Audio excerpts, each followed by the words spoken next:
Hello everyone, my name is Ember and welcome to my channel. Today I thought since we're nearing the end of 2023, I'd talk a little bit about my art process this year. As a small disclaimer, I am going to be talking a little bit about more towards the end of 2022 into 2023, as that's mostly when I got into digital art. I came from a very creative writing background, so going into art was definitely a bit of a change for me. I've been drawing for most of my life, but it wasn't until like 2023, I would say, especially is when I really took it seriously and decided to double down. But that is a story for another time. Today I want to focus on my progress for this year. As we're heading into the new year, I think it's a good idea, to take some time for yourself, look back at what you were at and where you are now. I feel like that's really important for everyone to do. Now, first and foremost, I had to get used to my tablet. So obviously a lot of my earlier work is definitely more on the rougher edge because I honestly just did not know what I was doing. And half the battle was not only trying to get used to going from pen and paper straight to a big digital tablet that's supposed to magically make beautiful things appear on the screen. Very much blank canvas syndrome. But I kept going and looked through a lot of tutorials just to even get used to the program, which at the time I was heavily using Clip Studio Paint EX, which I still use from time to time, but I mostly use Photoshop at this point. But I still highly recommend Clip Studio Paint, especially if you're just getting started and you're not really sure like what's a good program to use, but you want to use something that's definitely used by professionals and gives you lots of options to work with. So on top of learning a lot about how Clip Studio works, how the brushes work, how the other various tools work, I focused a lot on tutorials on how to use the program and just a lot of like building up my fundamentals. It might seem like super basic, oh well everyone knows that, Ember. But the reason why so many professionals bring it up is because a lot of beginner artists tend to like skip over that because they want to go straight into the, really beautiful pieces, and sometimes things can end up a bit wonky that way. As well as trying to figure out the basics, I focused a lot on trying out different art styles. You'll see that I've dabbled in several things like pixel art, animation, cell shading. And this was all to just try to get an idea of what I like and learn different things from different artists.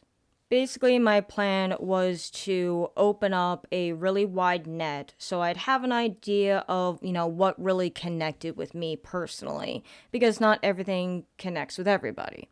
So at the beginning of my journey, things were looking kind of very flat. I didn't really add a whole lot of shadows. I was still learning a lot about Clip Studio Paint at this time. So this year, I would say, was a lot of art studies, where I would practice anatomy in different forms, different genders.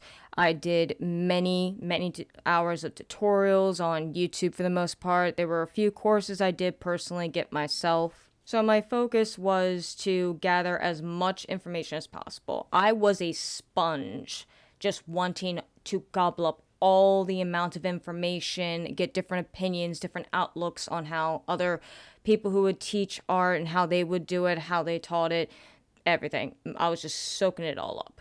So at this time, a lot of my artwork was kind of like really pumping out. I was able to get like so many pieces done. There were even days where I'd work anywhere from like 10 to 12 hours on my tablet and without barely any breaks whatsoever, which is not a healthy workflow to say the least. But that's kind of where I was at. I was in a very rose-colored moment where I just wanted to learn everything I could. Eventually, it got to the point where I knew, okay, I was missing something.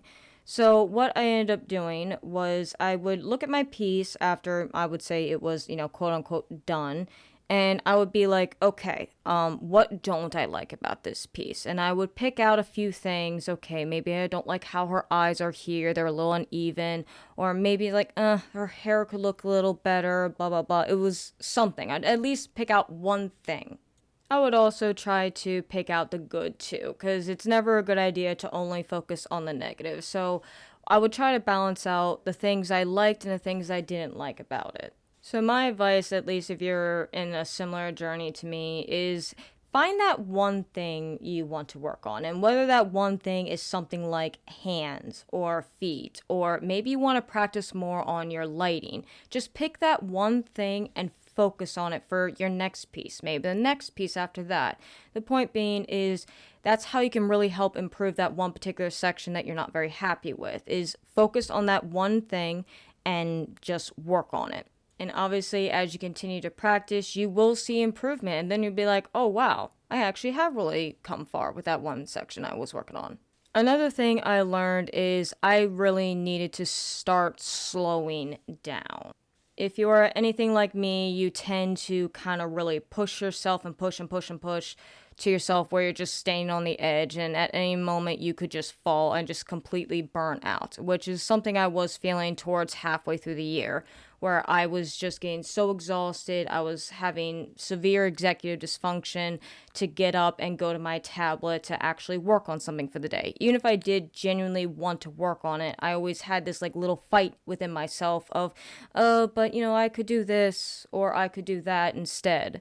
Which burnout is something that you'll hear about in all forms of different creative stuff, even in writing as well. You can really burn yourself out when you push yourself that hard, and it's not very healthy to do, but a lot of us are guilty of it in some point of their lives. I believe us creatives just kind of get to a point where we're trying to keep up with the content. We're trying to pump out that artwork every week. Maybe we have some weird goal of we're trying to do 10 pieces in a single week because we're trying to make TikToks or trying to make Instagram reels or posts, and it's a lot. It's a lot for us to try to do at one time, and honestly, it's a spell to go straight into art burnout. So I've taken the time to decide, you know what, I'm going to take more time on each piece, get to more of a level I want to be in. So I will definitely say, if you can, take some time, slow down. You're not a bad artist or a bad person in some way because you can't get out all those pieces you want in that single week. It is okay to slow down, take your time, and even if you got, do the piece of artwork in between multiple sessions, that's okay too. At the end of the day, you are only human and there's only so much you can do. There's a lot of stuff going on in the world right now, and I won't get into any of it, but a lot of us have stuff on our plates and we need to take more time for ourselves, and it can be hard to do that when we feel like we're up against the algorithm machine. On the other side of that, I do believe you should try to practice often, but not at the expense of your health or your responsibilities. But if you can take even just 10 minutes a day to scribble something down on paper, that's fine. That's still doing art. You're still putting something on the paper, and that matters a lot. You will grow with the practice, even if that practice isn't every minute of every day or spending, like me, 10 to 12 hours at my tablet. So you're probably wondering a bit, where do I go from here?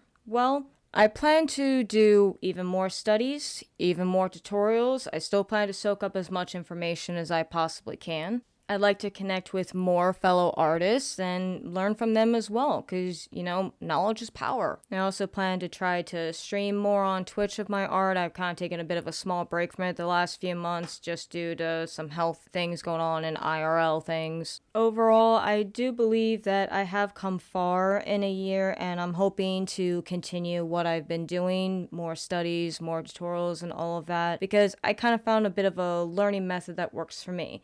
So I plan to continue using it, and hopefully I'll be even in a better place this time next year, at the end of 2024, than I am here. I think this year taught me a lot about where I want to be and where I want to go from here, because out of all the different art styles I tried this year, I really connected with the semi-realism, or like the kind of stylized semi-realism look. I want to dive more into landscape and environmental art, and I really want to dive into more fantasy work, because I actually used to write a lot of epic fantasy a couple years ago. So I feel like going into like fantasy artwork would just kind of makes sense for me, you know? But that will essentially wrap up my overall process for 2023. If you guys have any questions, feel free to drop them in the comments below. Or if you want some more focused videos of how I learned all this or different bits of advice I could offer, I'm more than happy to share them with you. If you haven't already, please drop me a sub and click that notification bell to never miss another video.